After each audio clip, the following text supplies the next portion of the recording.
Welcome to మీటివ్ news. నేను మీ ప్రసాద్. మీరు చూస్తున్నది మీ TV news. Motivate, educate, entertain.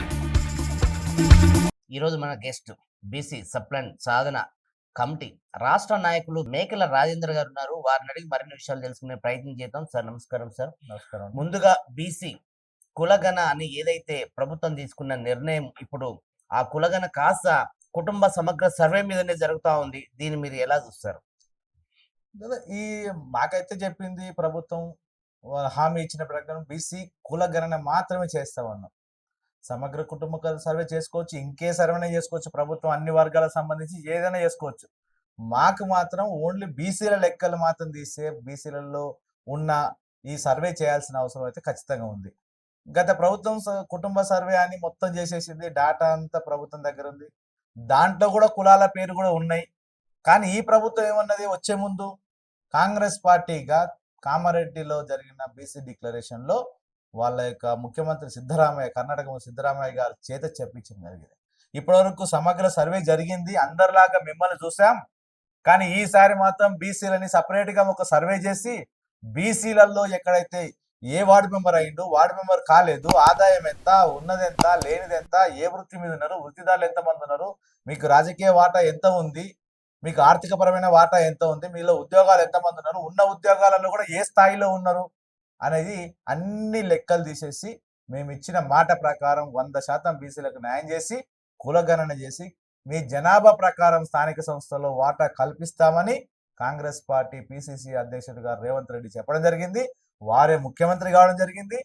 దానికి అనుగుణంగా రాష్ట్ర వ్యాప్తంగా 11 నెలలు అయిపోతున్నా కూడా అని చెప్పేసి బీసీ సంఘాలు ప్రశ్నించడంతో కులగణన చేస్తామని చెప్పడం జరిగింది. కులగణన చేస్తామని చెప్పి మళ్ళీ సమగ్ర కుటుంబ సర్వే తీసుకొస్తే అసలు అంశం ఏంటిది? బీసీ కులగణన చేయాలి, బీసీలకు ఇంపార్టెన్స్ ఇవ్వాలి, బీసీల్లో వెలికి తీయాలనుకున్న దాని కాస్త మొత్తం రుద్దేస్తే మళ్ళీ బీసీలు ఏంటి పరిస్థితి? అంటే మళ్ళీ కొత్త బీసీ కులగణన చేయాలని అంటారా? ఏదో తెలుసు ఇంతవరకు అయితే. గత ప్రభుత్వం కూడా బీసీలకు ఇదే విషయం చెప్పి కులగణన పూర్తిగా చేసామని కుటుంబ సమగ్ర సర్వే చేసి ఆ నివేదిక ఎక్కడ ప్రభుత్వం దగ్గర పెట్టుకుని ఎక్కడ బయట పెట్టలేదు. ఈ ప్రభుత్వం ఏర్పడి కూడా దాదాపు 10 నెలల నుంచి 11 నెలలు అవుకొస్తున్న క్రమంలో బీసీలను తప్పుదోవ పెట్టే కార్యక్రమం ఏదైతే తీసుకున్నదో, బీసీ కులగణ సర్వే జరిగినాకనే స్థానిక ఎన్నికలు వెళ్తామని ఈ కులగణ కాస్త ఇప్పుడు కుటుంబ సమగ్ర సర్వేనే జరుగుతుంది. సో ఎందుకు బీసీ పదే వీళ్ళని మోసం చేసే కార్యక్రమం ఎందుకు చేస్తుందంటారు మీరు? అంటే అదే, బీసీలు ఈజీగా మోసపోతారు, బీసీలు ఈజీగా మనుషులు నమ్ముతారు. బీసీలు ఎందుకంటే తన కష్టాన్ని నమ్ముకొని పనిచేస్తుంటారు కాబట్టి ఒకరిని మోసం చేయాలి, ఒక దగ్గర తీసుకోవాలి, దౌర్జన్యం చేయాలి, అడుక్కోవాలనే పరిస్థితులు బీసీలు ఉండరు కాబట్టి నా కష్టం నాకుంది, నా పుట్ట నేను నింపుకుంటా, నా కుటుంబాన్ని నేను రక్షించుకుంటా, పోషించుకుంటా అని ఉంది కాబట్టి బీసీలు చెప్పిన మాట నమ్ముతాం. ఆ బీసీల చాలా మంచివారు సమాజంలో అత్యంత. అందుకోసమే ప్రతి ఒక్కరు వచ్చి జోలు చెప్పి బీసీలందరూ మోసం చేసే పరిస్థితి వస్తుంది అన్నది. 56% ఉన్న బీసీల్లో మేమెంతో మాకంతా రాజ్యాధికారం వైపే మా చూపు, మా అడుగులు, మా ప్రయత్నాలు, మా పోరాటాలు, మా సిద్ధాంతాలు, మా ఆశయాలు అంటూ చెప్పుకుంటున్నారు. దాదాపు 60 ఏళ్ళ నుంచి మేము ఉద్యమం చేశారు కదా. ఈ రోజు మీరు ఏం సాధించారు? గత ప్రభుత్వం మోసం చేసింది, ఈ ప్రభుత్వం మోసం చేస్తూ వస్తుంది. సో బీసీ నాయకులకు మీకు ఇకనైనా ఆలోచన పరంగా మీరు ముందుకు అడుగులు వెయ్యరా అంటే దీనికి మీరు ఏం చెప్తారు? డెఫినెట్ గా వేయాల్సిందే. గత 60 సంవత్సరాలుగా బీసీ నాయకత్వం వివిధ రకాలుగా పోరాటాలు చేస్తూనే ఉంది. కానీ ప్రభుత్వాలు కూడా దానికి మించి కులాలుగా విడగొట్టి బీసీలని విడగొడుతున్నారు. అందుకే మేము చెప్తున్నాం, మనం కలిసి ఉందాం, కలిసి ఉంటే నిలబడతాం, నిలబడితే గెలుస్తాం అని ఈరోజు బీసీలందరూ ఆలోచిస్తున్నాం. మా దాంట్లో 113 కులాలని బ్యాక్వర్డ్ క్లాసెస్ పేరు మీద ఒక్క దగ్గర చేరిస్తే వీళ్ళు ప్రతి ప్రభుత్వం వచ్చేసి మీకు గొర్రెలకు ఒక పథకం, చేపలకు ఒక పథకం, గౌడ్స్కో పథకం, చేనేతలకు పథకం అని కులాలుగా మాత్రమే చూస్తున్నారు. మేమేమంటున్నాం, నువ్వు ఇచ్చే పథకం కంప్లీట్ గా బీసీలకు సంబంధించిన పథకాలు ఇవ్వాలి. కానీ రాజకీయ పార్టీలు ఏవైతే ఉన్నాయో, అగ్రవర్ణాల చేతిలో ఉన్న రాజకీయ పార్టీలు ఆలోచించేది వీళ్ళైతే ఎప్పుడు విడివిడిగా ఉంటేనే మా మాట వింటారు కాబట్టి ఒకసారి ఒకరి దగ్గర తీసుకోవాలి, ఒకసారి ఇంకొకరి దగ్గర తీసుకోవాలి, వీళ్ళందరూ కలిస్తే మమ్మల్ని నాశనం చేస్తారు, మా పప్పులు ఉడుకో అని చెప్పేసి 4% లేని నాయకుల ప్రజలందరూ కూడా రాజ్యాన్ని వెళ్ళడానికి ముందుకు వస్తున్నారు. ఇప్పుడు బీసీ నాయకత్వం, బీసీ ప్రజలు గమనిస్తున్నారు. ఇన్ని రోజులు మా నాన్నలు, మా తాతలు అందరూ కూడా మంచోళ్ళుగా, ఎవరిని అన్యాయం చేయకూడని వారిగా అందరికి సహకరించి అన్ని రాజకీయ పార్టీలు నమ్మారు, అందరు నాయకులను నమ్మారు. కానీ ఇక మేము మా స్థాయిలో ఉన్నా మా తరంలో ఉన్నా చదువుకున్న యువత ఎవరిని కూడా నమ్మే పరిస్థితి లేదు. నిజంగా మీరు ఏం చేస్తారో మాకు కనబడుతూనే ఉంటది. ఇప్పుడు వచ్చిన యుగంలో రేపు రాబోయే కాలంలో బీసీలు అందరూ కూడా యుద్ధంలాగా చేసేసి మేమందరం రాజ్యాధికారం సాధించే దిశగా పోరాడతాం అని చెప్పేసి తెలియజేస్తున్నాను. విభజించు పాలించు బీసీలను కేవలము వాళ్ళు ప్రభుత్వాలు ఇచ్చే పథకాలకి పరిమితం చేస్తూ రాజకీయ పరంగా రాజకీయ నాయకులు ఈరోజు సక్సెస్ అవుతూ ఉన్నారు. బీసీలు ఎందుకు వెనకడుగు వస్తుంది? పదే పదే పదే మాకు ఇన్ని గొంతులు ఉన్నాయి, ఇంత శాతం ఉన్నాం, ఇంత మంది ఉన్నాం, ఇన్ని కార్మికులు కర్షకులు ఎంతో మంది ఉన్న మా వ్యవస్థని మొత్తం భ్రష్టు పట్టించే ఆలోచన విధానాన్ని రాజకీయంగా వాళ్ళు సక్సెస్ అవుతున్నారు. కొన్ని రెడ్డి కులాలు అనుకునే బీసీ నాయకులని ఎందుకు మీరు ముందుకు వేయలేకపోతున్నారు అడుగులు? నేను అదే అంటున్నాను. ఇప్పుడు కొన్ని సంక్షేమ పథకాలు అసలు ఏ సంక్షేమ పథకం లేదండి. ఉమ్. తెలంగాణ రావడానికి తన తన ప్రాణాన్ని నడి రోడ్డున కాల్చుకున్న శ్రీకాంతాచారి, తెలంగాణ కోసమే జీవితాన్ని త్యాగం చేసిన ప్రొఫెసర్ జయశంకర్ కానీ, కానిస్టేబుల్ కిష్టయ్య కానీ, యాదయ్య కానీ, ఇట్లా ప్రతి కులంలో 1200 మంది అమరులలో దాదాపు 1100 మంది బీసీల నుంచి అమరులైనండి. తెలంగాణ కోసం రోడ్డు మీద ఒకరు గడ్డం గీస్తూ, ఒకరు గొర్రెలను మేపుతూ, ఒకరు బట్టలు నేస్తూ, మొత్తం విధాలుగా అన్ని కులాల నుంచి వచ్చి మేము ఉద్యమం చేసింది దేనికోసం? ఈ ఆంధ్రలో పెత్తనంలో ఉన్న ఉమ్మడి ఆంధ్రప్రదేశ్ లో బీసీలకు అన్యాయం జరుగుతుంది. మేమందరం కూడా సామాజిక తెలంగాణ వస్తే తెలంగాణలో అత్యధిక శాతం ఉన్న బీసీలు రాజ్యాధికారం వస్తుందేమో, మాకంటూ న్యాయం జరుగుతుంది అని చెప్పేసి మొట్టమొదటిగా ఉన్న లక్ష్యం తెలంగాణ సాధించుకోవాలి. ఈ తెలంగాణ సాధించుకున్న తెలంగాణలో మా బతుకులు బాగుపడతాయని చెప్పేసి బీసీలు అందరూ రావడం జరిగింది. కానీ ఏదైతే మీరు అంటున్నారో ఇప్పటిదాకా సంక్షేమ పథకాలు దేనికోసం ఇచ్చారు? ఎన్ని ఇచ్చారండి? అసలు మీరు అనుకున్న సంక్షేమ పథకాలు బీసీలకి ఏ ఇచ్చారు? 50,000 రూపాయల బీసీ బంధు కూడా ఇవ్వలేకపోయినారు. మా సోదరులకు 10 లక్షల దళిత బంధు ఇస్తే 50,000 కూడా ఇవ్వలేకపోయినారు. ఆ 50,000తో ఏం చేస్తారు? ఈ కాలంలో 50,000తో ఒక చిన్న టీ స్టాల్ పెట్టుకొని ఒక చిన్న డబ్బా కూడా రాదండి. మీరు అసలు ఏం చేస్తున్నారో అర్థం కావట్లేదు. ఇప్పటికైనా ప్రభుత్వాన్ని డిమాండ్ చేస్తున్నాం, రాజకీయ పార్టీని డిమాండ్ చేస్తున్నాం, బీసీ మేధావులు యువత ఆలోచించాలి. ఈ రోజు రాష్ట్రంలో ఉన్న సంపద ఎవరి దగ్గర ఉంది? ఈ రాష్ట్రంలో ఉన్న హాస్పిటల్స్ ఎవరి దగ్గర ఉన్నాయి? ఈ రాష్ట్రంలో ఉన్న అతిపెద్ద కార్పొరేట్ కంపెనీలు ఎవరి దగ్గర ఉన్నాయి? ఈ రాష్ట్రంలో మైండ్స్ ఎవరి చేతిలో ఉన్నాయి?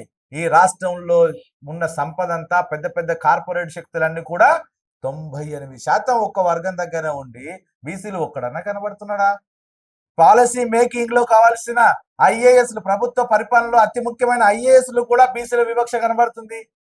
ఈ యొక్క ప్రణాళిక రూపొందించి ఐఏఎస్ స్థాయిలో ఒక బీసీలుగా ఉండి బీసీలుగా ఆలోచిస్తే, అరే నా బీసీ సోదరులు రోడ్ల మీద తిరుగుతున్నారు, లేకపోతే వాళ్ళ పని చేసుకుంటున్నారు, వాళ్ళకి ఇవి నిజంగా అందమని చెప్పేసి ఆలోచన చేస్తారు. కానీ ఈ సమగ్రకు బీసీ కులగణన చూడండి, నిజంగా బీసీ ఐఏఎస్లు కానీ బీసీ మంత్రులు ఆలోచించుంటే ఈరోజు బీసీ కులగణన బీసీల సంక్షేమం కోసము, బీసీల స్థితిగతులు తెలుసుకోవడానికి జరిగే సర్వేలా కనబడుతుంది. కానీ బీసీ కులగణన కాస్త సమగ్ర కులగణన తీసుకొచ్చిరండి. సమగ్ర కులగణన కూడా సమగ్ర సర్వే అంటున్నారు. అసలు నీకు బీసీల వాటా ఎంతో లెక్క తెలుసమన్నాం, బీసీల ఆర్థిక పరిస్థితి చెప్పమన్నాం, బీసీల రాజకీయ ప్రాతినిధ్యం చెప్తా అన్నారు, బీసీల ఉద్యోగులు ఎంతమంది చెప్తా అన్నారు, బీసీల కులవారు ఎంత చెప్తా అన్నారు. ఈ అంశాలు తీసుకోవడానికి ఒక 10 ప్రశ్నావళి పెట్టొచ్చు కదా. 56 ప్రశ్నావళి పెట్టి 45 నిమిషాలు ప్రశ్నిస్తే ఏంటది? పోరాడి సాధించుకున్న తెలంగాణ కోసం బీసీలో అమరులైన వారిలో బీసీలు కూడా ఉన్నారు. వాళ్ళకు కానీ వాళ్ళ కుటుంబాలకు కానీ ఏదైనా పదవి దక్కిందా? ఆ విషయం మీద బీసీలు ఏ ఒక్క బీసీ నాయకుడు కూడా ఎందుకు పోరాటం చేయలేదు? ఈ రోజు మీరు బీసీలు అమరులైన వారిలో బీసీలు కూడా ఉన్నారు, వాళ్ళకు ఎలాంటి లాభం చేకూర్చింది, ఎందుకు బీసీ నాయకులు అడగలేదు? అదే అండి, నేను అదే చెప్తున్నాను. బీసీలు సమాజం కోసం ఎప్పుడూ త్యాగాలు చేస్తూనే ఉన్నారు. ఆచార్య కొండ లక్ష్మణ్ బాబూజీ నుండి తను స్వాతంత్ర పోరాటం చేసి నిజాం కోసం, నిజాం నిరంకుశత్వం మీద పోరాటం చేస్తున్న తెలంగాణ తొలి సాయుధ పోరాటంలో జైలు పాలైన చాకలైలమ్మ లాంటి వాళ్ళకి ఉచితంగా న్యాయం అందించి ఎంతో మందిని తీసుకొచ్చి నిజాంని చంపితేనే తెలంగాణ వస్తుందని అక్కడ ఎదురొడ్డి శిక్షణ ఇచ్చిన కొండ లక్ష్మణ్ బాబూజీ స్వాతంత్రోద్యమం చేసినారు. ఆ తర్వాత తెలంగాణ తొలి దశ ఉద్యమం పాల్గొన్నాడు, 1969లో పాల్గొన్నాడు. ఆ తర్వాత మలి దశ ఉద్యమంలో కూడా 93 ఏళ్ల వయసులో పోయి ఆయన చేసినారు. ఆయన ఒకసారి ముఖ్యమంత్రి అయ్యే స్థాయికి వచ్చేసరికి అక్కడున్న ఆ రోజు కాంగ్రెస్ లో ఉన్న అందరు నాయకులు, రెడ్డి నాయకులు అందరూ కూడా ఏకమై ముందు ఆయన కానీయకుండా ఉండాలి, మనకు వద్దంటారు కాబట్టి అని పివి నరసింహరావు పేరు రాసి పంపించి ఆయన కాకుండా చేసినారు. అంటే అదే చూసుకుంటే శ్రీకాంతాచారి తను మలమల మాడిపోతూ మండిపోతూ కూడా తెలంగాణ జై తెలంగాణ అని మొత్తుకున్న శ్రీకాంతాచారి వాళ్ళ తల్లిని శంకరమ్మ పెట్టుకొని రాజకీయం నడిపి రాజకీయంగా ఓట్లు దండుకున్న టిఆర్ఎస్ పార్టీ ఏం చేసిందో మీరు అందరం చూస్తున్నాం. ఆమెను ఓడించిన కాంగ్రెస్ పార్టీ ఉత్తమ్ కుమార్ రెడ్డి ఈరోజు ఏం సమాధానం చెప్పాలి? మీరు అన్నారు తీసుకొస్తామని చెప్పారు, మేము వస్తే ఇప్పుడు ఇవ్వచ్చు కదా మీకు ఎమ్మెల్సీ. అదేవిధంగా ప్రొఫెసర్ జయశంకర్ సార్ మొత్తం తెలంగాణ కోసమే జీవితం త్యాగం చేస్తే చరమాంకంలో వారిని కూడా చిన్న చూపు చేశారు. ఇట్లా కొన్ని పేర్లే కాదండి, మొత్తం బీసీ నాయకులు 90% తెలంగాణలో పనిచేయడం జరిగింది. కానీ అత్యంత ఎక్కువ నష్టపోతున్నది బీసీ సమాజమే. తెలంగాణ వచ్చింది ఇప్పుడు అనిపిస్తుంది మాకు కూడా, అసలు తెలంగాణ ఎందుకోసం వచ్చింది? తెలంగాణ వచ్చి మాకేం చేసింది? ఉమ్మడి ఆంధ్రప్రదేశ్ లో బడ్జెట్ 2% నుంచి 4% వరకు ఉండే. తెలంగాణ వచ్చిన తర్వాత 1% కూడా పెంచట్లేదు, 1.5% కూడా పెంచట్లేదు. మరి తెలంగాణ దేనికోసం వచ్చినట్టు? సామాజిక తెలంగాణ మీ దొరల తెలంగాణ పోయి రెడ్ల తెలంగాణ కోసం వచ్చిందా? మీరు అన్నారు ఎమ్మెల్యే టికెట్లు ఇవ్వమని చెప్పారు. ఇంకో విధంగా 25,000 మంది కొత్తోళ్ళని స్థానిక ప్రజాప్రతినిధులు చేస్తా అన్నారు, కౌన్సిలర్ చేస్తున్నారు, సర్పంచ్ చేస్తున్నారు, ఎంపీటీసీ చేస్తున్నారు, జెడ్పీటీ చేస్తున్నారు. దానికోసం కులగణన చేస్తున్నారు. కానీ మళ్ళీ ఇదంతా పక్కన పెట్టి సమగ్ర కులగణన చేస్తా అంటే సమగ్ర చేసుకో, సంబంధం లేదు మాకు. బీసీల వాట ఎంతో తెలుసు. లెక్క తీయకుండా కూడా 42% వాటా ఇవ్వచ్చు, మనకు ప్రకటించవచ్చు. గత ప్రభుత్వంలో గత ప్రభుత్వం ఏర్పాటుకి బీసీ పాత్ర లేదా? ఈ ప్రభుత్వం ఏర్పాటుకి బీసీ పాత్ర లేదా? ఓట్లు ఎవరు అండి? ఓట్లన్నీ మావే. ఓట్లు వేసుకోవడానికి నానా సంకల్నాకి ఓట్లు వేయించుకుంటాం. మా వాళ్ళు చాలా మంచి వాళ్ళు, అమాయకులు. వీళ్ళకి ఎట్లనైనా ఒక బర్రీతమా, గొర్రెతమా, చేపలితమా, అది ఇద్దామా, లేదా మీ కులానికి ఇద్దామా, సంఘానికి ఇద్దామా, ఆత్మగౌరవ భవనాలు కట్టిద్దామా అని మాట్లాడతారు. మాకు అవే కావాలన్నా? మీరేమో వ్యాపారాలు చేసుకుంటారు, మీరేమో ఐఏఎస్లు అవుతారు, ఐపీఎస్లు అవుతారు, మీరు అని చేసుకుంటారా? మేము ఇది కాదా? ఇప్పటికైనా బీసీ యువత ఆలోచించాలండి. మనకేమొస్తుంది ఏమొస్తలేదని మీరు ఆలోచించాలి. మనం చదువుకున్న వాళ్ళుగా చరిత్ర చదువుకొని మన కులాలుగా మనము కులవృత్తి చేసుకోవడం ఒక్కటే కాదు, ఈ రాజ్యాన్ని ఏళ్తేనే మనకు తెలుస్తుంది. మనం తమిళనాడులో చూసుకోండి, బీసీలందరూ రాజ్యాలు వెళ్తున్నారు. అక్కడ 60% పైగా రిజర్వేషన్ ఉంటుంది బీసీలకి. ఇక్కడ ఎందుకు సాధ్యం కాదండి? రాజకీయ నాయకులు సక్సెస్ అవుతున్నారు బీసీలను ఒప్పించే ప్రయత్నంలో. బీసీలు ఎందుకు సక్సెస్ కాలేకపోతా ఉన్నారు అంటే మీరు ఏం చెప్తారు? అదే మమ్మల్ని కులాలుగా విడగొట్టి మాలో ఉన్న కొంతమంది నాయకులకి బిస్కెట్ లాగా వేసేసి ఏరుకొని చేయడం జరుగుతుంది. అందుకొరకే రాబోయే కాలంలో బీసీ నినాదం మా దీంట్లోకి మనం పరిమితం కావాలని బీసీ నినాదం ఏం కదా కాదు కదా. మరి బీసీలు ఎందుకు మోసపోతున్నారు? పదే గత ప్రభుత్వం నుంచి దాదాపు 50 ఏళ్ళు 60 ఏళ్ళు అంటే ప్రతిసారి ఏదో ఒకటి తీసుకురావడం. బీసీ ఉద్యమం ఉమ్మడి ఆంధ్రప్రదేశ్ లో వస్తున్న క్రమంలో సామాజిక తెలంగాణ ముఖ్యం అని చెప్పేసి మమ్మల్ని 20 సంవత్సరాలుగా తెలంగాణ కోసం తెలంగాణలో బీసీలని మభ్యపెట్టడం జరిగింది. తెలంగాణ వచ్చి 10 సంవత్సరాలు అయిపోయిన తర్వాత 11వ సంవత్సరం కూడా ఇంకా బీసీలను మోసం చేయాలనుకుంటే ఖబర్దార్, ఈ రాజకీయ పార్టీలన్నీ కూడా ఆలోచించుకోవాలి. రాబోయే కాలంలో బీసీల రాజ్యాధికారం వస్తుంది. ఇది కల్వకుర్తి గడ్డ నుంచి మేము తెలియజేస్తున్నాం. గతంలో మా ఉద్యమం ఏ వైపు ఉంటది, ఎట్లా ఉంటది, మీ బీసీ కార్యాచరణ ఎలా ఉండబోతుంది రాజకీయ పరంగా? వచ్చే స్థానిక ఎన్నికల్లో 42% అని ఏదైతే ప్రభుత్వాలు చెప్తున్నారో కూడా ఇప్పటి కూడా ఆ మాట నిలబెట్టుకునే కార్యక్రమం చేయలేకపోతుంది. బీసీ నాయకుడిగా, బీసీ నినాదంగా మీరు ఎన్నో పోరాటాలు ఉద్యమాలు చేశారు కదా, ఈ కల్వకుర్తి గడ్డ మీద నుంచి మీరు ఏం చెప్పదలుచుకున్నారు బీసీలకి? ఖచ్చితంగా 42% వాటా ఇవ్వాల్సిందే బీసీలకి. బీసీలకి ఇవ్వకపోతే ఏ రాజకీయ పార్టీని బొంద పెడతాం, మీకు రాజకీయంగా సమాధి కడతాం అని చెప్పేసి బీసీలు తెలియజేస్తున్నాం. ఎందుకోసం అంటే 42% ఓట్లు మావి. ఇంకా విచిత్రం ఏంటంటే మాకిచ్చే సీట్లు కూడా వాళ్ళకి ఇచ్చి ఓట్లు వేయమంటే ఇంకేం రోజులు వేస్తామండి మేము? ఎమ్మెల్యే టికెట్లు ఇవ్వకపోతుంది, మంత్రులు ఇవ్వకపోతుంది. 4% ఉన్న వాళ్ళు మీరు 7 మంది మంత్రులు అయితే 60%, 56% ఉన్న వాళ్ళు 2-3 మంత్రులు అయితే ఏంటి పరిస్థితి మాది? ఎవరు మాట్లాడాలి? అధికారులు లేకపోయి ఏదైతే పాలసీ మేకింగ్ లో ఉన్న అధికారులు ఎవరితో బీసీలు ఉంటే వాళ్ళు బీసీలుగా ఆలోచిస్తారు. వాళ్ళు బీసీల అధికారులని మొట్టమొదటి పొజిషన్ లో ఉంచకపోతుంది. మా గురించి ఎవరు ఆలోచిస్తారు? అందుకే మా గురించి మేమే ఆలోచించాలి. మేము ఎప్పుడైతే బీసీలుగా మారుతామో, బీసీలుగా ఆలోచిస్తామో, కులాలుగా మర్చిపోయి ప్రతి కులానికి మన వాటా ఎంతో అంత ప్రకారం మన రాజకీయ వాటా నిర్దేశించుకొని కులాలుగా మర్చిపోయి బీసీలుగా మేము ఆలోచిస్తేనే రాజకీయ పార్టీలు కూడా ఆలోచిస్తాయి. రాజకీయాలు ఇప్పుడు కాలేదనుకోండి, ఖబర్దార్ అన్ని రాజకీయ పార్టీలని రేపు రాబోయే కాలంలో ఒక కొత్త రాజకీయ పార్టీ ఉద్భవించబోతుంది. ఆ కొత్త రాజకీయ పార్టీ ద్వారా బీసీ రాజ్యాధికారం ఈరోజు సాధిస్తుంది. కాంగ్రెస్ ప్రభుత్వం ఏర్పడి కరెక్ట్ గా 10 నుంచి 11 నెలలు అవుతుంది. కేవలం వాళ్ళ నినాదం మొత్తం బీసీలను ఏకం చేసి బీసీ ఓట్లు వేసుకొని ప్రభుత్వం ఏర్పడ్డది. ఆ ప్రభుత్వానికి ఈ రోజు కూడా కులగణన పేరు చెప్పి కుటుంబ సమగ్ర సర్వేనే జరుగుతుంది కదా. దాని మీద మీ ఆలోచన విధానం ఎలా డెఫినెట్ గా ఉంటుంది? కాంగ్రెస్ పార్టీ మోసం చేసినట్టే మాకు. ఉమ్. మీరు కులగణన అని చెప్పేసి బీసీ కులగణన చేస్తున్నారు. ఉత్త కులగణన కాదు, బీసీ కులగణన.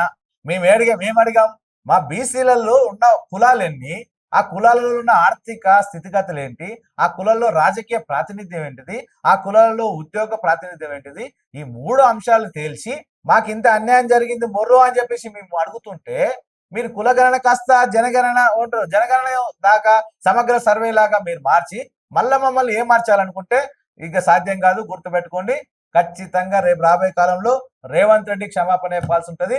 రేవంత్ రెడ్డి ఆలోచించుకోవాల్సిన అవసరం ఉంటది. పొద్దున్న లేసి రాత్రి వరకు మీరు బీసీ నినాదం, బీసీ నాయకత్వం, బీసీ ఆలోచన, బీసీ సప్లైను, బీసీ మాకు సంక్షేమ పథకాలన్నీ బీసీల గురించి మాట్లాడి మీరు బీసీ నాయకులు ఎందుకు గెలిపించలేక ఓటమి పాలవుతా ఉన్నారు? అదే అక్కడ మేము అన్నది మాకు ముందు చెప్పాం కదా, బీసీలలో అత్యంత వెనకబడి, ఎస్సీల కన్నా వెనకబడి ఉన్న బీసీ కులాలు ఉన్నాయండి. రేపు రెక్కాడితే కానీ డొక్కాడదు. నేను పొలంలో పనిచేస్తే గానీ, గొర్రెలు మేపితే గానీ, తాటి చెట్టు ఎక్కితే గానీ, లేదా బట్టలు నేస్తే గానీ, లేదా బట్టలు ఉతికితే గానీ, ఐరన్ చేస్తే గానీ నాకు ఎట్లా వెళ్తుంది? చెట్టు కొడితే గానీ, వడ్డంగి పని చేస్తే గానీ, కార్పెంటర్ పని చేస్తే కానీ నాకు వెళ్ళదు. నేను పొట్ట నింపుకోవడం ముఖ్యమా, రాజకీయాలు చేయడం ముఖ్యమా అనేది బీసీలు ఈ రోజు వరకు వెనుకబడిపోయినారు. కాబట్టి పొట్ట నింపుకోవడం, మనం ఎంతసేపు మన స్వశక్తితో మనం కట్టిన ట్యాక్సులు 56% ఉన్న జనాభాతో ఖజానా నింపితే ఆ ఖజానా ఎక్కడ పోతుంది? ఆ ఖజానాలో మా వాటా మాకు వద్దా? ఉమ్మడి ఆంధ్రప్రదేశ్ లో కన్నా తెలంగాణలో బడ్జెట్ వాటా తగ్గుతుంది. ఇంకా సంక్షేమ పథకాలని మన పేరు మీద మాకెందుకు మభ్య పెడుతున్నారు? చలో రైట్, మాకు కూడా వాటా జనాభా ప్రకారం వాటా ఇచ్చేసేయండి, రిజర్వేషన్ జనాభా ప్రకారం ఇచ్చేసేయండి. 100 సీట్లు ఉంటే మీరెంతో మీరు తీసుకోండి, మావెంతో మాకు ఇవ్వండి. అప్పుడు ఎవరు సమస్య లేదు, గుంజుకున్నట్టు కాదు కదా. వార్డు మెంబర్ కూడా కాలేని బీసీ నాయకత్వంలో బీసీ కులాలు ఉన్నవి. అలాంటి కులాలను ప్రభుత్వం గుర్తించలేకపోతే బీసీ ఒక ఏదైతే సంక్షేమ శాఖ ఉందో, బీసీ నాయకత్వం ఉందో, వాళ్ళని మీరు ఎందుకు ప్రోత్సహించట్లేదు? వాళ్ళని ఎందుకు మీరు అంటే ముందుకు పెట్టి వాళ్ళని మీరు రాజకీయ పరంగా వాళ్ళని ఎందుకు ప్రోత్సహించట్లేదు? ఇక్కడ ప్రతిది కాదండి, ప్రభుత్వాలకు రాజ్యాంగం చెప్పింది అత్యంత వెనుకబడ్డ కులాలను గుర్తించాల్సిన బాధ్యత ప్రభుత్వం మీద ఉంది. కొన్ని కులాలు గొంతు లేవు, అసలు వాళ్ళ గురించి వాళ్ళకి మేము ఈ కులం అని చెప్పే పరిస్థితి. తాళాలకి ఏముంటుందండి, గంగిరెడ్లకి ఏముంటుందండి, పూసలకి ఏముంటుంది? వాళ్ళకి ఎంత సంఖ్య? వంశరాజులు ఉంటే వాళ్ళకి ఎంత సంఖ్య? వాళ్ళ గురించి ఎవరు మాట్లాడాలి? అంటే ప్రభుత్వాలే మాట్లాడాలి కదా, రాజకీయ నాయకులే మాట్లాడాలి కదా. ప్రభుత్వం అందరికీ ప్రభుత్వం, నోరున్నోళ్ళకే గుర్తున్నోళ్ళకే ప్రభుత్వం కాదు కదా. ఇక్కడ ఏమవుతుందంటే నోరున్నోళ్ళకి గుర్తున్నోళ్ళకి ప్రభుత్వం అయిపోయి తక్కువ సంఖ్యలో నోరు లేని వాళ్ళు, వాళ్ళ కష్టమే వాళ్ళ బతికేటోళ్ళ మీద అణిచివేయబడుతున్నది. దానికోసమే. సో మాకేమంటున్నాం, మీరు కులగణన చేసి మీరన్న దాని ప్రకారం మా వాటా మాది. మీకు బీసీలలో ఎన్ని కులాలను కరెక్ట్ గా చెప్పండి. బీసీ కులాలలో ఉన్న ఎంతమంది రాజకీయ నాయకులుగా మారారో చెప్పండి. బీసీలలో ఎంతమంది ఐటీ ట్యాక్స్ పేయర్స్ ఉన్నో చెప్పండి. బీసీలలో ఎన్ని కంపెనీలు ఫ్యాక్టరీలు ఉన్నో చెప్పండి. బీసీలలో రాజకీయంగా ఎక్కడెక్కడ వెనుకబడ్డారో ఎక్కడెక్కడ ఉన్నారో చెప్పండి. అప్పుడు కానీ మాకు సోయొస్తుంది. ఈ దానికోసం మేము వెయిట్ చేస్తున్నాం. కానీ ఇవి చేస్తే నిజంగా సోయొస్తున్నాం వీళ్ళకు. ఒక్కసారి లెక్కలు తెలిస్తే బీసీలు అందరూ తిరగబడతారేమో అనే ఉద్దేశంతోనే మళ్ళొక్క కుట్ర జరగబోతుందేమో అని నాకు భయం అవుతుంది. అందరం కూడా ఆలోచిస్తున్నాం. రేపు రాబోయే స్థానిక ఎన్నికల్లో 42% రిజర్వేషన్ కల్పిస్తామని మీకు నమ్మకం ఉందా? ఒకవేళ కల్పించకపోతే మీ ఉద్యమం ఎలా ఉండబోతుంది భవిష్యత్తులో? డెఫినెట్ గా కల్పించాల్సిందే. కల్పిస్తారా కల్పించలేదని తర్వాత విషయాలు. ఈ రిపోర్టు ముందర పెడతారా పెట్టరా తెలియదు కాబట్టి రిపోర్ట్ తో సంబంధం లేకుండా 42% ఇస్తేనే నిజాయితీ ఉన్నట్టు మేము గమనిస్తాం. నిజంగా కాంగ్రెస్ పార్టీకి చిత్తశుద్ధి ఎప్పుడు వస్తుంది? సమగ్ర కులగణన చేస్తారా, చేస్తే దాన్ని బయట పెడతారా, ఎంత కాలం లోపల బయట పెడతారు? బయట పెట్టిన క్రమంలో మీరు సాకులు చెప్పకుండా మా వాటా ఎంత తెలితే అంత స్థానిక సంస్థ రిజర్వేషన్ ఇస్తారా ఇయ్యరా అనే దాని మీదనే ఆధారపడి ఉంటుంది. బీసీ నాయకులుగా మీరు కాంగ్రెస్ ప్రభుత్వాన్ని డిమాండ్ చేస్తున్నాం. ఖచ్చితంగా ఇయ్యాల్సిందే, మా వాటా మాకు ఇయ్యాల్సిందే. ఇయ్యకపోతే డెఫినెట్ గా మేము ఎలా సాధించుకోవాలో మాకు తెలుసు. ఇన్ని రోజులు ఒక లెక్క, ఇక్కడ నుంచి ఒక లెక్క. బీసీ దాని కోసం, బీసీ నినాదం కోసం, బీసీ రిజర్వేషన్ల కోసం మీరు భవిష్యత్తులో ఏమైనా ఉద్యమాలు కానీ ఏమైనా కార్యక్రమాలు చేయబోతా ఉన్నారా? డెఫినెట్ గా ఖచ్చితంగా చేస్తాం. ఈ రాష్ట్ర వ్యాప్తంగా సమగ్ర కుల సర్వే చేస్తారని చెప్పేసి వెయిట్ చేయడం జరిగింది. మాకు కూడా వాళ్ళు ఇచ్చిన ఇన్స్ట్రక్షన్ ప్రకారం రాష్ట్ర వ్యాప్తంగా చూద్దాం. వాళ్ళ ఒక సర్వే చేస్తా అంటున్నారు కదా, చేసిన తర్వాత ఎలక్షన్ పెడతా అన్నారు. ఆ లోపల ఏమన్నా సాకులు చెప్పి ఏమన్నా రకరకాలు చేస్తారా, పెట్టకపోతే ఎట్లా అని చెప్పేసి ఆలోచన ఉంది. పెట్టకపోతే ఖచ్చితంగా రాష్ట్ర వ్యాప్తంగా మొత్తం ఏకమై తాలూకా వ్యాప్తంగా సభలు పెట్టుకొని నిర్ణయించుకొని మా శక్తిని మేము నిరూపించుకొని రాబోయే కాలంలో బీసీల రాజ్యాధికారం వైపు అడిగేస్తారని తెలియజేస్తున్నాం. కాంగ్రెస్ ప్రభుత్వం నుండి బీఫామ్ తీసుకుని ఎమ్మెల్సీగా గెలుపొందిన తీన్మార్ మల్లన్న పదే బీసీ నినాదాన్ని తన భుజాలపై వేసుకొని ఎన్నో కార్యక్రమాలు, ఎన్నో ఉద్యమాలు, ఎన్నో పోరాటాలు చేసుకుంటూ బీసీ గొంతుకై ముందుకు నిలబడ్డారు. ఆయన మీద మీ స్పందన ఎలా ఉంది? తీన్మార్ మల్లన్న ఇప్పుడు ఈ రోజు బీసీల నయా గొంతుక, ఒక గొంతుగా, గట్స్ ఉన్న వ్యక్తిగా, నిజంగా నిజాయితీగా ఒక రాజకీయ పార్టీ నాయకుడిగా కాకుండా ఒక బీసీ నాయకుడిగా మాట్లాడుతున్నది మా బీసీ సమాజం నుంచి గర్వపడుతున్నాం మేము. అతను కాంగ్రెస్ పార్టీ బీఫామ్ తీసుకోలేదు, ఇండిపెండెంట్ గా కాంగ్రెస్ పార్టీ మద్దతుతో గెలవడం జరిగింది. అయినా సరే రాహుల్ గాంధీ చెప్పిన ప్రకారం నేను బీసీల తరఫున పోరాడతా, మేమెంతో మాకంతా అనే వాట కోసం మొదలు పెట్టడం జరిగింది. ఎక్కడ తిరుమల మల్లన్న మాట్లాడినా, ఇంకెవరు మాట్లాడినా బీసీ సమాజం అండగా ఉంటుంది, కడుపులో పెట్టుకుంటుంది. వాళ్ళని గెలిపించడానికి మా ప్రయత్నం చేస్తాం. రాష్ట్ర వ్యాప్తంగా రాబోయే కొత్త రాజకీయ శక్తికి ఆద్యుడు కూడా అయ్యే అవకాశం కనబడుతుంది. అంటే భవిష్యత్తులో బీసీ పార్టీ వస్తుందంటే డెఫినెట్ ఖచ్చితంగా బీసీ పార్టీ వస్తుంది. ఇంకా అన్ని అయిపోయినాయండి, మీరు చూస్తున్నారు కదా. ఎస్సీల సంక్షేమం అయిపోయింది, ఎస్టీల సంక్షేమం అయిపోయింది. వీళ్ళ సంక్షేమం అయితే వాళ్ళే చేసుకుంటున్నారు, వాళ్ళ చేతుల అధికారం ఉంది కాబట్టి. ఇంకెవరి సంక్షేమం మిగిలింది? బీసీల సంక్షేమం మిగిలింది కదా. ఇంకెప్పుడు చేస్తారు? కాబట్టి మిగిలిన ఉద్యమం బీసీ ఉద్యమే, సామాజిక తెలంగాణ ఉద్యమే జరగాలి తెలంగాణలో. మీరు 10 సంవత్సరాల నుంచి బీసీ ఉద్యమం కొనసాగిస్తున్నారు కదా, బీసీ పార్టీ వస్తుంది అంటున్నారు. బీసీ ఎవరి నాయకత్వం అయితే ముందుకెళ్తుందని మీకు ఒక ఆలోచన విధానం ఉంది? అక్కడ ఎవరి నాయకత్వం, బీసీల తరపున ఖచ్చితంగా సమస్యల మీద పోరాటం చేయడానికి ఖచ్చితంగా ఏదో ఒక లీడర్ డెఫినెట్ గా వస్తారు. ఆ లీడర్ ఆల్రెడీ 2-3 ఎమర్జ్ అవుతున్నారు. ఇప్పుడే ఆ లీడర్ అని చెప్పడానికి లేదు కాబట్టి ఖచ్చితంగా సమస్యల మీద బీసీ సమాజానికి నాయకత్వం వహించడానికి లీడర్షిప్ డెఫినెట్ గా ఉంటుంది. రాకపోతే మేమే అందరూ తయారు చేసుకున్న ఒక లీడర్ గా నిలబడే అవకాశం ఉందని చెప్తున్నాం. ప్రభుత్వాలను ఎదుర్కొనే బీసీ కొత్త పార్టీ వస్తుంది కదా, ఆ కొత్త పార్టీ ప్రభుత్వాలను ఎదుర్కొనే శక్తి ఉంటదంటారా? శక్తి, అవునండి, శక్తి లేక ఆర్థిక పరమైన నిధులు మాకు తక్కువ ఉండొచ్చు, కానీ మా ప్రజాబలం ఉంది. మా ఓట్లు మొన్న ఒక అడుగు ముందుకేసి తీన్మార్ మల్లన్న ఎమ్మెల్సీ గారు చెప్పడం జరిగింది, మీ ఓట్లు మాకు వేయొద్దు, దమ్ము ఉంటే మీ ఓట్లు వద్దని చెప్పమని చెప్పిన ప్రజలలో. ఎస్, అదే విధంగా రేపు రాబోయే కాలంలో ఏ పార్టీ అయినా, ఏ నాయకుడైనా మీకు నేను చేయకపోతే మీ ఓట్లు నాకు వద్దు, నా వర్గం ఓట్లే నాకు కావాలి అని చెప్పే దమ్ము ధైర్యం ఉందా ఈ రోజు ఎవరైనా? తీర్మానం మల్లన్న. సో అట్లాంటి గడ్సన్ లీడర్ ఈ రోజు మాట్లాడుతున్నారు. రాబోయే కాలంలో 100 మంది బీసీల కోసం పోరాటం చేయడానికి ముందుకు వస్తారు. బీఆర్ఎస్ పార్టీ గతంలో చేసిన తప్పులని పదే ఈ పార్టీ ఎత్తు చూపుతూ వాళ్ళని అక్రమని కాదు కానీ ఇప్పుడు అరెస్టుల పేరుతో వాళ్ళని భయభ్రాంతులకు గురి చేస్తున్నారని బీఆర్ఎస్ పార్టీ వాళ్ళు పదే చెప్తున్నారు. కాంగ్రెస్ వాళ్ళు చేసిన తప్పులు ఏంటి? అసలు మమ్మల్ని అరెస్ట్ చేస్తారా? దమ్ముందా? ప్రజల్లోకి వెళ్దామా, చూసుకుందామా? ఎట్లా వస్తారు ప్రస్తుతం? అరెస్టుల పర్వం అనేది మొదలుపెట్టింది టీఆర్ఎస్ పార్టీ. 10 సంవత్సరాలుగా ప్రతిపక్షాల ప్రజల గొంతు నొక్కిందే టీఆర్ఎస్ పార్టీ. ఈ రోజు ప్రతిపక్షంగా మీరు మాట్లాడవచ్చు, కానీ అక్కడ జరుగుతున్న అరెస్టులు అనేది మీరు చేసే తప్పుల వల్ల జరిగితే మేము 100% అందరం కూడా కాంగ్రెస్ పార్టీ ప్రభుత్వానికి మద్దతు తెలియజేస్తాం. మీరు అవినీతి పరులైతే, మీరు సమాజాన్ని మోసం చేయడానికి వచ్చిన వాళ్ళైతే, మీరు ఇంతకుముందు చేసిన స్కీమ్లలో మీకు స్వార్థం ఉంటే, లేకపోతే హింసించి తప్పుడు కేసులు పెడితే డెఫినెట్ గా మేము. కానీ అదే పేరు మీద ప్రభుత్వంలో ఉండి కక్ష సాధింపే మాకు ముఖ్యం అనుకుంటే మాత్రం మేమందరం వ్యతిరేకం. మీరు కక్ష సాధింపు చేయడం తర్వాత సంగతి. మీరు ఇచ్చిన హామీ ప్రకారం సంక్షేమం మీద పోటీపడి వాళ్ళకన్నా ఎక్కువ సంక్షేమం చేయండి. మీరు ఇచ్చిన 6 గ్యారెంటీలు అమలు చేయండి. 6 గ్యారెంటీలు ఎందుకు అమలు చేయరండి? 6 గ్యారెంటీలు అమలు చేస్తే 56% ఉన్న మాకు అందరికి లాభం జరుగుతుంది కదా, ఎందుకు చేయట్లేదు? సంపద అంతా ఎందుకు కొత్త ప్రాజెక్టులు పెట్టి మీరేం తీసుకుపోతున్నారు? అంటే అభివృద్ధి జరగొద్దు అంటారా? అభివృద్ధి, సంక్షేమం మీరు ముందు చెప్పారు కదా, సంక్షేమం చెప్పొచ్చారా, అభివృద్ధి చెప్పొచ్చారా? సంక్షేమం చెప్పొచ్చినప్పుడు సంక్షేమం మీద చేయాలి కదా. 100 రోజుల్లో పూర్తి చేస్తానా మహాలక్ష్మితో 2,800 రూపాయలు ప్రతి మహిళకు వస్తుందంటే మేము అందరం బీసీలుగా మేము చెప్పాం కదా, మేము బతకలేక మా కాళ్ళ మీద నిలబడి సొంతంగా బతుకుతున్నాం కాబట్టి బతకడానికే కష్టపడుతున్న కొన్ని కుటుంబాలు ఆశపడ్డాయి. 2,800 వచ్చి నా కుటుంబానికి వస్తే ఇంత ఆసరైతే కదండి ఆడబిడ్డ మహాలక్ష్మి సంతోషపడి ఓట్లేసింది. వాళ్ళందరూ బీసీలు లేరా?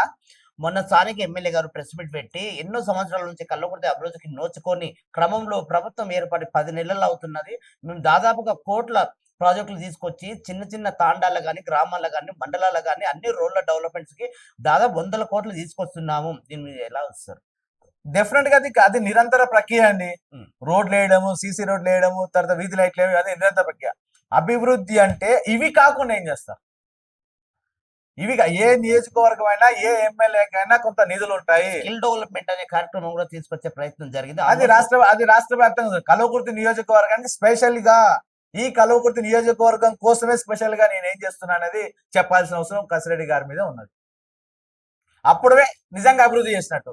అన్ని రాష్ట్ర వ్యాప్తంగా జరిగే సాధారణమైన అభివృద్ధి కార్యక్రమాలలో భాగంగా ఇది కూడా అంటే అందరు చేస్తారండి. ఏ ఎమ్మెల్యే చేస్తారు? జడ్చల్ ఎమ్మెల్యే చేస్తున్నారు, ఇంకో అచ్చంపేట ఎమ్మెల్యే, ఇంకో ఎమ్మెల్యే చేస్తున్నారు. వారితో మీరు పోల్చుకోవద్దు. మా కల్వకుర్తి నుండి మీరు ఏదైతే హామీ ఇచ్చారో, కల్వకుర్తికి ఏం చేశారో, కల్వకుర్తికి ఏం చేయబోతున్నారో ఈ రోడ్ మ్యాప్ చెప్పాల్సిన అవసరం వారి పైన ఉన్నది. ఇంకా 4 సంవత్సరాల టైం ఉన్నది కాబట్టి దయచేసి గౌరవ కాసిరెడ్డి నారాయణ రెడ్డి గారు కల్వకుర్తి నియోజకవర్గం మీద ఇంకా కొత్తగా అభివృద్ధి ఏం చేయబోతున్నాం, యువతకు ఉపాధి మార్గం ఎట్లా తీసుకురాకపోతున్నాం, లేదా బీసీల కోసమో రైతుల కోసమో ఈ విధంగా పెట్టబోతున్నాం, యువతకి ఇది పెట్టబోతున్నాం అని పర్టికులర్ గా చెప్పి అది నిరూపిస్తే స్పెషల్ గా కల్వకుర్తి అభివృద్ధి చేసినట్టయితే దయచేసి మీరు గమనించాలని కోరుతున్నాను. గత ప్రభుత్వం 10 సంవత్సరాల పాలన ఎలా ఉంది, ప్రస్తుతం ఉన్న ప్రభుత్వం 10 నెలలు అవుతుంది, ఈ పాలన ఎలా ఉంది, మీరేం చెప్తారు? ఇక పాలనే మనం పోల్చలేమండి. ఉమ్, 10 సంవత్సరాలు ఉన్న ప్రభుత్వంలో కొత్తగా ఏర్పడ్డది, దండిగా నిధులు ఉన్నాయి, వాళ్ళు ఇష్టం ఉన్నట్టు మొత్తం చేసేసుకున్నది అయిపోయింది. ఈ ప్రభుత్వం నేనేమంటున్నంటే కాంగ్రెస్ పార్టీ ఇప్పుడు ఖజానా ఖాళీ అయిపోయినట్లు. అంత ఈజీగా ఖజానా ఖాళీ అయిపోతుందనే సంగతి మీకు తెలీదా? హామీలు ఇచ్చేటప్పుడు కాంగ్రెస్ పార్టీకి తెలీదా? అధికారంలోకి ఎలాగైనా రావాలనే ఉద్దేశంతో మీరు హామీలు ఇచ్చారు. ఇచ్చిన హామీల్ని మీరు నెరవేర్చండి. అత్యధికంగా పేదలుగా బాగుపడేది సంక్షేమ పథకాలు ఎవరికంతాయి? ఎవరైతే బిలో పావర్టీ లైన్ ఉన్నారో, బిలో పావర్టీ లైన్ లో 90% బీసీలు ఉన్నారు. మాకు 95% ఉన్నారు ఎస్సీలను ఇస్తున్నారు. వీళ్ళకంతా లాభం జరుగుతుందని బీసీ సమాజం అంతా కాంగ్రెస్ పార్టీ ఎంబడి ఉన్నది. కాబట్టి సంక్షేమం మీరు ఇచ్చిన హామీలను నెరవేర్చాల్సిందే, మాకందరు న్యాయం చేయాల్సిందే. అభివృద్ధి కూడా ఇంకో రకంగా అభివృద్ధి కూడా మరో చేత్తోనే అభివృద్ధిగా చేయాల్సిందే. అభివృద్ధి మీరు అడ్డుకోవాలని చెప్పట్లేదు, అభివృద్ధి తప్పని చెప్పట్లేదు. కానీ మీరు ఇప్పుడే అభివృద్ధి ఫోకస్ పెట్టి వేల కోట్ల రూపాయలు ఆ నిధులు కేటాయించి అసలు సంక్షేమం ఇవన్నీ పక్కన పెట్టేస్తే మా పరిస్థితి ఏంటిది? పారిశ్రామికవేత్తలుగా బీసీలకు అవకాశం ఇస్తా అన్నారు, దాని సమస్య ఏంటిది? లోన్లు ఇస్తున్నారు, దాని సమస్య ఏంటిది? కొత్తగా బీసీలకు ఇచ్చిన హామీలు 20 లక్షల రూపాయల దగ్గర విదేశీ విద్య అనేది పెంచుతానన్నారు, ఇచ్చారా? ఇయ్యలేదు కదా. ఇట్లా చెప్పుకుంటూ పోతే బీసీలకు ఇచ్చిన హామీలు చాలా ఉన్నాయి. కాకపోతే ప్రభుత్వం ఏర్పడి 11 నెలలు అవుతుంది కాబట్టి చేస్తుందేమో అని వెయిట్ చేస్తున్నాం. కాబట్టి ఇంకొన్ని రోజులు ఈ సర్వే పేరు మీద మీరు ఎన్ని రోజులు గడుపుతారో, 6 నెలలు గడుపుతారో, 3 నెలలు గడుపుతారో, ఒక డెడ్ లైన్ విధించి ఈ సర్వే తీసుకొని బీసీల సమగ్ర సర్వే పేరు మీద మళ్ళీ సపరేట్గా ఒక నివేదికని బీసీలకు అందించాలని డిమాండ్ చేస్తున్నాం. చెప్పండి, మహానగరం లాంటి హైదరాబాద్ లో మూసి ప్రక్షాళన ఒకవైపు, అక్రమ కూల్చడాలు ఒకవైపు, దీన్ని మీరు ఎలా చూస్తారు? అక్రమ కూల్చడాలు అనేది ఒక హైడ్రా పేరు మీద హైడ్రా లాగా మొత్తం తీసుకొచ్చి హైప్ క్రియేట్ చేయడం జరిగింది. నిజంగా చిత్తశుద్ధి ఉంటే ఒక సామాన్యమైన ఆఫీసులో పనిచేసిన ఒక చిరుద్యోగి చిన్న 10,000 రూపాయల జీతాలతో చేసుకొని ఈఎంఐలో ఒక చిన్న వెంచర్ చేస్తే అక్కడ 100 గదులు 60 గదులు కొనుక్కొని కట్టుకున్నారు. చిరుద్యోగి, అది ఏ కులమాన కావచ్చు, ఏ వర్గాన కావచ్చు. ఈ రోజు ఆ వెంచర్ తయారు చేసినోడు ఎవడు, ఆ వెంచర్కి అనుమతి ఇచ్చిన అధికారి ఎవడు, ఆ బిల్డింగ్ పర్మిషన్ ఇచ్చిన అధికారి ఎవడు, కరెంట్ ఇచ్చిన అధికారి ఎవడు, ఇవన్నీ పక్కన పెట్టేసి ఆ ఇల్లు కూలిస్తే ఆ చిరుద్యోగి ఎక్కడ పోవాలి? చాలా కష్టం కదండి. ఇది అందుకనే మూలం ఏంటిదంటే ఒకేసారి కూల్చడం అనేది వ్యతిరేకము. నువ్వు పెద్ద వాళ్ళు ఉంటే కూల్చిపడే, మాకు అవసరం లేదు. చిన్న ఎవరైతే ఉన్నారో 100 గజాలు 200 గజాలు ఇల్లు కట్టుకొని లేకపోతే పెన్షన్ డబ్బులు తీసుకొని చిరుద్యోగ ప్రైవేట్ కంపెనీలో కాయ కష్టం చేసి రోజంతా కష్టపడి పెళ్లి చేసుకున్నాక ఒక గూడు ఉండాలని భార్య భర్తలు అక్రమంగా ఆక్రమించుకున్న స్థలాలను కూల్చివేస్తున్నాం. మధ్య తరగతి ఉన్న వారికి వాళ్ళకి మేము షెల్టర్ కల్పిస్తున్నాము అంటే మనం స్థలం రికవరీ చేసుకోవడం తప్పంటారా? ఒక ప్రక్షాళన జరగడం తప్పంటారా? ఒక అభివృద్ధి కార్యక్రమం జరగడం తప్పంటారా? మీరు అదే చేయాలనుకుంటే ఇంత వ్యతిరేకత ఎందుకు వస్తుందండి? అదే చేయాలని ఇంత వ్యతిరేకత ఎందుకు వస్తుంది? మీకు తెలియదా? అధికారులకు తెలియదా? అది మూసి పరిధిలోకి వస్తుంది. మూసి పరిధిలో ఉందని ఎఫ్టీఎల్ ని గీసింది ఎవరండి? అధికారులు కాదా? ఈ ప్రభుత్వం నిరంతర ప్రక్రియ, అధికారులు నిరంతరం. ఏ ప్రభుత్వం వచ్చినా రేపు వచ్చే ప్రభుత్వం మారినా కూడా అధికారులు ఆనే ఉంటారు కదా. అంటే అధికారుల మీద అజమాయిషి లేదని మీరు ప్రభుత్వం ఒప్పుకుంటున్నదా? అధికారుల మీద అందుకనే ఉంటాం. మేమంటున్నాం అంటే చిన్న స్థాయి అధికారుల మీద ఎక్కువ బర్డన్ పడుతుంది, పెద్ద స్థాయిలో ఉన్న వాళ్ళు తప్పించుకుంటున్నారు. సో ఆ లక్షల కోట్ల ఉన్నోళ్ళ మీద ఎక్కడ కూడా వాళ్ళకు భారం పడట్లేదు. మధ్యతరగతి కుటుంబాలకి మీరు అన్నట్టుగా రోడ్డున పడే ఇబ్బంది పడే కార్యక్రమం జరుగుతుంది. వాళ్ళకు కూడా మేము ఏదో తాత్కాలికంగా షెల్టర్ చూపిస్తున్నాం అని ప్రభుత్వం పదే పదే చెప్తా ఉంది. ఇలాంటి కోసం కూడా బీఆర్ఎస్ పార్టీ మేము ధర్నాలు ఉద్యమాలు చేస్తామంటున్నారు. దాన్ని ఎలా చూస్తారు, దీన్ని ఎలా చూస్తారు? అదే నేనేమంటానంటే ఉన్న పలంగా వచ్చిన కూడా హైప్ తీసుకొచ్చి ఏదో ఇప్పుడే ఒక్కటే రోజు మార్చడం అనేది మన వల్ల కాదు. మూసి ఆక్రమణ ఒక్క రోజులో జరగలేదు.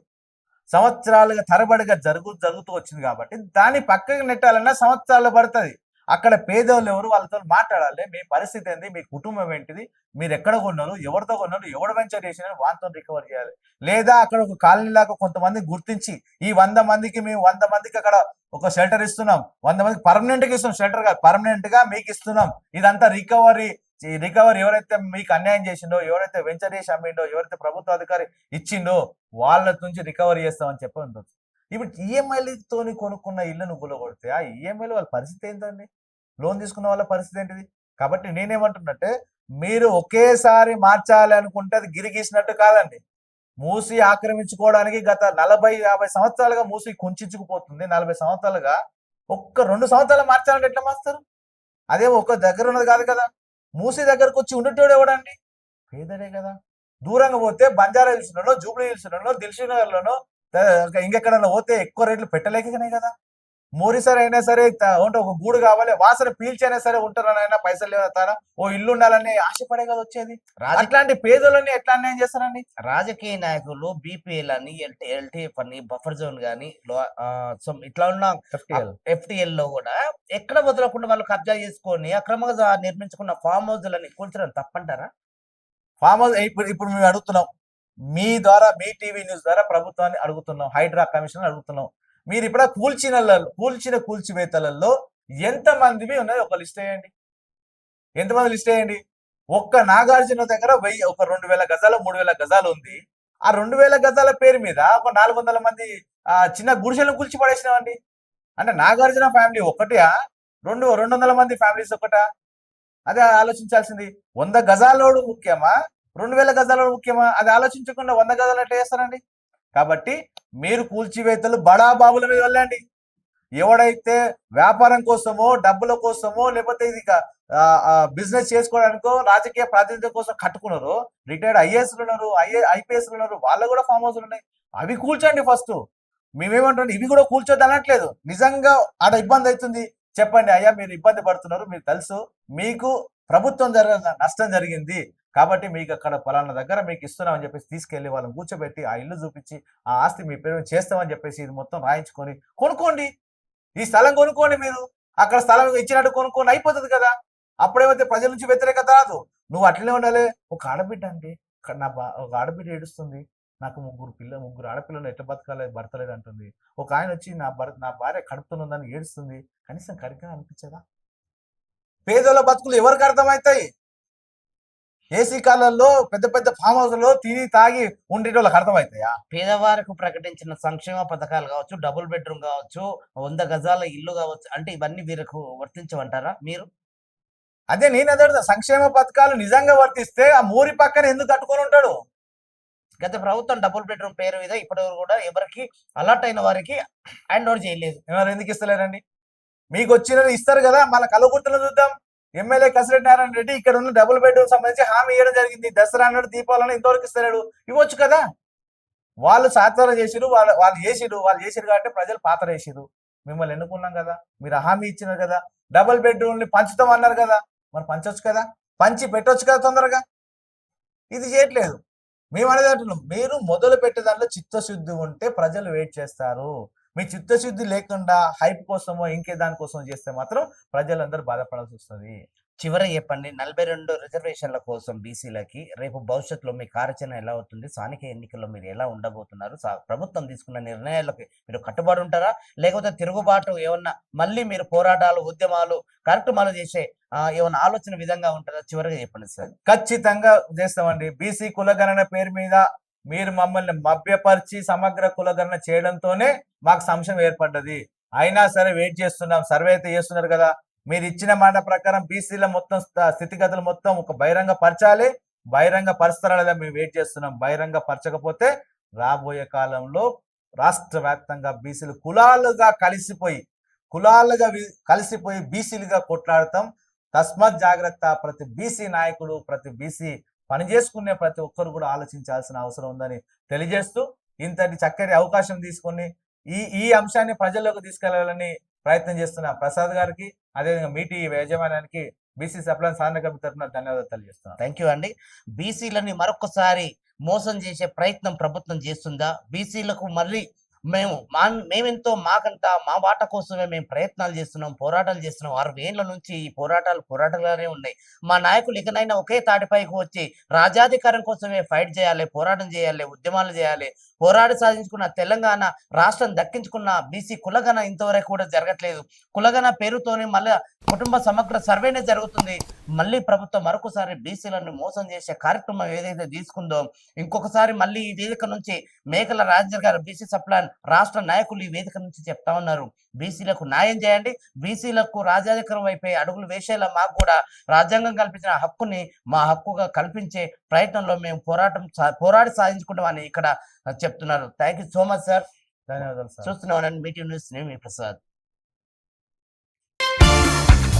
మీరు చూస్తున్నది మీ TV news. Motivate, educate, entertain.